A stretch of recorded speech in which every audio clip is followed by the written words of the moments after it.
السلام علیکم ورحمۃ اللہ وبرکاتہ۔ الحمدللہ رب العالمین والصلاة والسلام علی سید المرسلین وعلی آلہ وصحبہ اجمعین۔ ان اللہ وملائکتہ یصلون علی النبی یا ایھا الذین آمنوا صلوا علیہ وسلموا تسلیما۔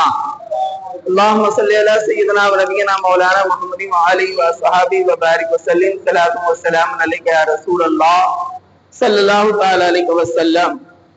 آج سورہ انعام کی تلاوت ہوئی ہے اور سورہ مائدہ کی کچھ آیتوں کی بھی، جیسے کہ کل ہم نے سورہ مائدہ کے حوالے سے کچھ باتیں آپ کی گوش سے گزار کی تھی۔ سورہ مائدہ کہتے ہیں دسترخوان کو۔ اب پہلے میں آپ کو تھوڑا یہ سمجھا دوں کہ دسترخوان کس کو کہتے ہیں۔ تو ہماری عموماً لینگویج میں جو کپڑے کا بچھاتے ہیں یا پلاسٹک کا بچھاتے ہیں اس کو دسترخوان کہتے ہیں۔ حقیقت میں اس کے اوپر جو اللہ کی نعمتیں رکھی جاتی ہے، یعنی کھانا رکھا جاتا ہے، اسی کو دسترخوان کہتے ہیں، صرف کپڑے کو نہیں۔ پورا دسترخوان کا مفہوم یہ ہے۔ تو سورہ مائدہ عربی میں دسترخوان کو مائدہ کہتے ہیں۔ حضرت عیسیٰ علیہ السلام نے رب تبارک و تعالیٰ کی بارگاہ میں عرض کیا کہ مولا میری امت کے لیے آسمان سے دسترخوان نازل فرما، دسترخوان اتار۔ اور آگے فرمایا کہ جس دن دسترخوان اترے گا وہ اگلے اور پچھلے والوں کے لیے عید کا دن ہوگا۔ تو حضرت عیسیٰ علیہ السلام کی خواہش پر آسمان سے دسترخوان اتارا گیا۔ وہ دن حضرت عیسیٰ علیہ السلام کے ماننے والوں کے اگلے پچھلے والوں کے لیے عید کا دن ہو سکتا ہے۔ تو مصطفیٰ کریم صلی اللہ تعالی علیہ وسلم جس دن ولادت کیے، جس دن اس دنیا میں تشریف لائے، وہ دن امت کے لیے عید کا دن کیوں نہیں ہو سکتا؟ وہ دن امت مصطفیٰ صلی اللہ تعالی علیہ وسلم کے لیے عید کا دن کیوں نہیں ہو سکتا؟ اسی لیے ہم ولادت مصطفیٰ کے دن کو عید میلاد النبی صلی اللہ تعالی علیہ وسلم کہتے ہیں۔ سورہ انعام میں اللہ تبارک و تعالیٰ نے ارشاد فرمایا کہ یہ خسارے میں ہیں وہ لوگ جو اللہ کی ملاقات کا انکار کرتے ہیں، یعنی نقصان میں ہیں وہ لوگ جو اللہ کی ملاقات کا انکار کرتے ہیں۔ اور یہ سرحد سے انکار کفار اور مشرکین کرتے ہیں۔ پہلے میں آپ کو یہ سمجھا دوں کہ اللہ سے ملاقات کا مطلب کیا، کہیں آپ کنفیوز نہ ہو جائے کہ یہ اللہ سے ملاقات کیسے۔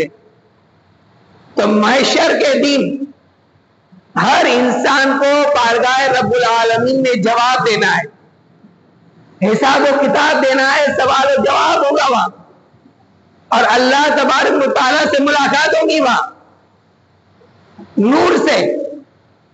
رب تبارک و تعالیٰ اپنی شان کے مطابق دیدار الہی سے مشرف فرمائیں گا۔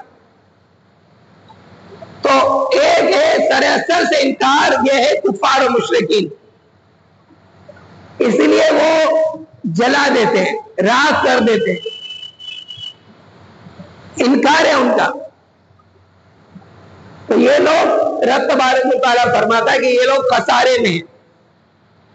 تو ایک تو سراسر سے انکار ہے، وہ تو نقصان میں ہے، اور ایک ہے جو عملی طور پر انکار کرتے ہیں، یعنی ان کا عقیدہ ہے کہ مرنے کے بعد رب تبارک و تعالیٰ کی بارگاہ میں حساب و کتاب دینا ہے، ان کے دل و دماغ میں یہ بات ہے، لیکن ان کا عمل ایسا ہے کہ اس عمل سے ایسا لگ رہا ہے جیسے وہ بھول گئے ہیں کہ ہمیں خدا کو منہ دکھانا ہے، اور وہ اس میں ہم اور آپ آ رہے ہیں عملی طور پر۔ دماغ کے کوئی کہیں دور کے کونے میں یہ بات محفوظ ہے کہ ہمیں حساب و کتاب کا دن آنے والا ہے، لیکن ہمارا عمل ایسا ہے کہ جس سے پتا چلتا ہے گویا اس دن کو ہم بھول چکے۔ اگر وہ دن یاد رہتا، خدا کی ملاقات یاد رہتی، رب تبارک و تعالیٰ کی ملاقات یاد رہتی، تو آدمی اگر شراب پینے جاتا، ایک مثال دے کے سمجھا رہا ہوں، تو جیسے ہی شراب کے گلاس کو ہاتھ میں لیتا، اگر اسے یہ بات یاد رہتی کہ مجھے مرنے کے بعد اپنے رب کو جواب دینا ہے، حساب و کتاب کے دن آنا ہے، تو وہ فوراً اس کو چھوڑ دیں گے، فوراً چھوڑ دے گا۔ کسی کا ناحق مال کھانے کا ارادہ کرے اور اسی وقت اسے یہ خیال آ جائے تو فوراً اس بات کو وہ چھوڑ دیتا ہے، چھوڑ دے گا۔ لیکن یہ خیال آنا بھی تو چاہیے۔ اگر انسان کے دل و دماغ کے اندر یہ بات محفوظ ہوتی کہ ہمیں اللہ تبارک و تعالیٰ سے ملاقات کرنا ہے، رب کی بارگاہ میں جواب دینا ہے اور ہر پل کا حساب دینا ہے، ہر سیکنڈ کا حساب دینا ہے، تو انسان قدم قدم پر جھوٹ نہ بولتا۔ اور سب سے بڑی وبا جھوٹ ہے۔ آپ نے سنا ہوگا کہ روزہ جو ہم رمضان شریف میں رکھتے ہیں، یہ روزہ جہنم کی ڈھال ہے، جہنم کی ڈھال ہے، لیکن جو روزہ دار جھوٹ بولتا ہے وہ ڈھال کو جھوٹ پاڑ دیتا ہے، وہ ڈھال کو جھوٹ پاڑ دیتا ہے۔ صرف بھوکا اور پیاسا رہنے کا نام جھوٹ میں ہے، روزہ نہیں ہے۔ میں آپ کو ایک بات سمپل سی بتاؤں کہ ایک آدمی چند دنوں تک کھانا نہ کھائے تو مر سکتا ہے کہ نہیں؟ بولیے نا، مر سکتا ہے۔ کچھ دن تک اسے پانی نہ ملے وہ مر سکتا ہے۔ اگر کچھ دن تک وہ جھوٹ نہ بولے تو کچھ ہوگا کیا؟ اسے کچھ نہیں ہوگا نا۔ تو پھر ایسا کام جس سے ہمیں دنیا میں بھی فائدہ اور آخرت میں بھی فائدہ ملنے والا ہے، ایسے کام کو ہم کیوں نہ اپنائیں؟ اللہ تبارک و تعالیٰ قرآن کریم میں خود ارشاد فرماتا ہے وَكُونُوا مَعَ الصَّادِقِينَ، میں سچوں کے ساتھ ہوں، میں سچے لوگوں کے ساتھ ہوں۔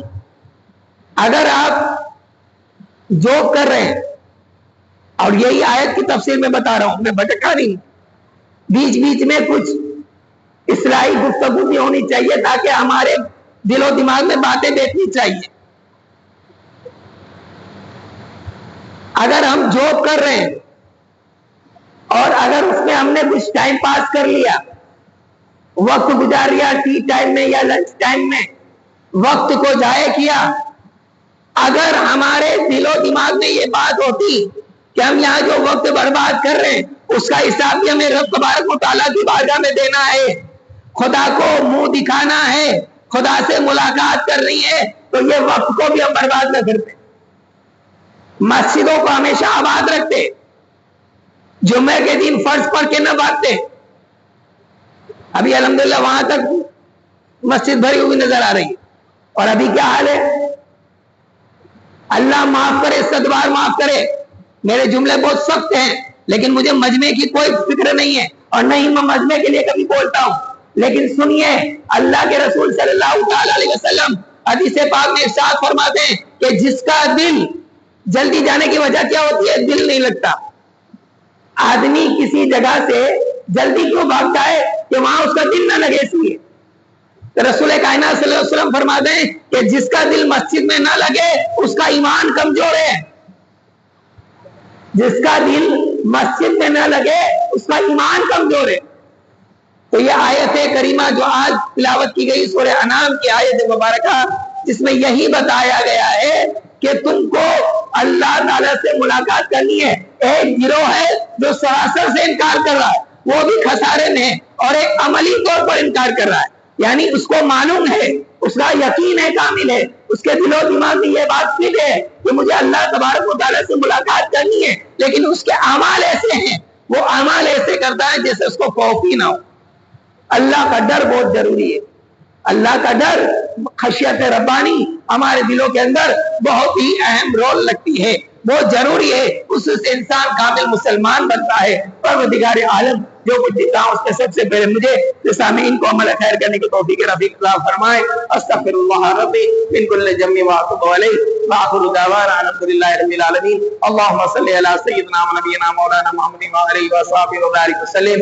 صلاۃ و سلام علیک یا رسول اللہ صلی اللہ تعالی علیہ وسلم۔ اللهم ربنا تقبل منا انك انت السميع العليم وتب علينا انك انت التواب الرحيم. اللهم ربنا افرغ علينا صبرا وثبت اقدامنا وانصرنا على القوم الكافرين. وصلى الله تعالى على خير خلقه مولانا شيخ محمد وعلى اله وصحبه وازواجه وذريته واهل بيته اجمعين برحمتك يا ارحم الراحمين.